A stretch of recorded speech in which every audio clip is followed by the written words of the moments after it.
IAS की नौकरी कर पिता मोदी के खास बने, बेटा आईपीएस की नौकरी छोड़ योगी का राइट हैंड बनने वाला है। क्या यूपी में रोजगार का संकट खत्म होने वाला है? योगी ने जिन्हें बुलाया है वो इस मामले के एक्सपर्ट हैं।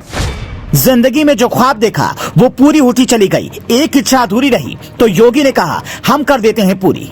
48 घंटे पहले यूपी की सियासत में कुछ ऐसा हुआ जिससे देखकर बड़े बड़े दिग्गज चौंक गए। विपक्ष से ना तो विरोध करते बना ना ही सपोर्ट करते। मीडिया में खबर आई कि योगी सरकार ने राज्यपाल को 6 नामों की लिस्ट भेजी है जिन्हें विधान परिषद भेजा जाएगा। उस लिस्ट में एक बड़ा नाम था साकेत मिश्रा का। अगर आप इन्हें नहीं जानते तो इनका पहला परिचय यही है कि पीएम मोदी के पूर्व प्रधान सचिव नृपेंद्र मिश्रा के बेटे हैं, जबकि दूसरा परिचय ये है कि पूर्व आईपीएस और समाज सेवी भी हैं। ऐसे में आप कहेंगे इसमें क्या गजब है, इनको तो टिकट मिलना ही था। तो वो सुनिए जो अक्सर पार्टियों में नहीं होता। साल था 2019 का, देश में लोकसभा चुनाव चल रहे थे। साकेत मिश्रा अपनी टिकट की डिमांड लेकर पार्टी हाईकमान के पास पहुंचे। आश्वासन मिला देखेंगे, सबको लगा कि पिता प्रधानमंत्री के खास हैं तो टिकट कौन सी बड़ी बात है। लेकिन लिस्ट आई तो इनका नाम नहीं था। मीडिया में आए और फूट फूट कर रोने लगे। पर कहते हैं उधर पिता ने जैसे जैसे राम मंदिर निर्माण में तेजी लानी शुरू करवाई, इधर बेटे की किस्मत तेजी से खुलने लगी। करीब 1 साल में ही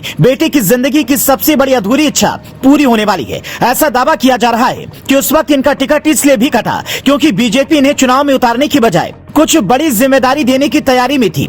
अब योगी आदित्यनाथ इन्हें विधान परिषद भेजने के बाद रोजगार पर मास्टर प्लान बनाने की जिम्मेदारी दे सकते हैं, क्योंकि जिस हिसाब से यूपी में बेरोजगारी को लेकर योगी बड़े बड़े ऐलान कर रहे हैं और जिस तरह के प्लान की जरूरत है उसे साकेत मिश्रा अच्छा लीड कर सकते हैं। ऐसा हम क्यों कह रहे हैं पहले वो समझिए फिर बताते हैं। इनके अलावा लिस्ट में और किन 5 लोगों के नाम हैं जिन्हें योगी सरकार विधान परिषद भेज रही है।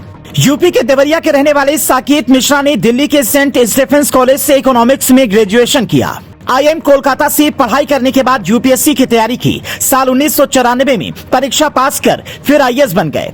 हालांकि आईपीएस की नौकरी उन्हें ज्यादा दिनों तक ग्रास नहीं आई तो जर्मनी चले गए। ड्यूज बैंक में नौकरी की। करीब 4 साल पहले वापस इंडिया आए, श्रावस्ती पहुंचे और लोकसभा चुनाव की तैयारी शुरू कर दी। कई सभाएं की लेकिन इसका फायदा उन्हें नहीं मिला। पर अब योगी ने समझ लिया है कि सांसद ना सही पर इन्हें विधान परिषद भेजकर सरकार में रखने के कई फायदे हैं। इससे न सिर्फ यूपी के विकास को रफ्तार मिलेगी बल्कि पार्टी को भी कई तरह के फायदे हो सकते हैं। पहला, यूपी में ब्राह्मण वोट बैंक साधने की ये अच्छी कोशिश हो सकती है। साकेत मिश्रा की जमीनी पकड़ अच्छी है। इंटरनेशनल बैंकिंग और इकोनॉमिक्स की समझ यूपी की अर्थव्यवस्था को रफ्तार देगी और अच्छे प्लान बनेंगे। साकेत मिश्रा के अलावा रजनीकांत माहेश्वरी, लालजी प्रसाद निर्मल, तारिक मंसूरी, राम सुभग राजभर, हंसराज विश्वकर्मा का नाम भी फाइनल होने की खबरें हैं। पर चर्चा सबसे ज्यादा साकेत मिश्रा की है। योगी के इस फैसले पर आप क्या कहेंगे हमें कमेंट करके बता सकते हैं।